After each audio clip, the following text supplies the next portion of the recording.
Köszönöm szépen, most Vuljanić úré a szó. Hvala predsjedniče. Procjena komisije je da utaje i prijevare poreza koštaju otprilike 2000 eura po glavi stanovnika Europske unije, dakle svakog živog građanina, uključujući i nas ovdje, 2000 eura koštaju te prijevare. Raspravljali smo pred par mjeseci o programu Hercules III, kako bolje i učinkovitije štititi novac koji pripada građanima Europske unije i državama članica. Bojim se da mnoštvo rezolucija i izvješća samo zamagljuje stvar.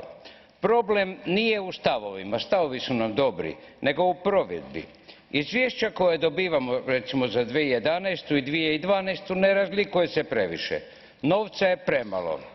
Skoncentriran je u premalo ruku u Europi, a europski fondovi, kao i ono što pripada državi, izgledaju ogromno i ne previše dobro čuvano. S druge strane, novac poreznih obveznika treba čuvati poštujući ljudska prava, posebno ono na privatnost. Zato nam očito treba više Europe. Hvala. Köszönöm szépen, most megadom a szót Semeta biztos úrnak. Thank you, Mr. President, honourable members. As every year, the Commission will, of course, study carefully all the recommendations made in your report. And I have already mentioned that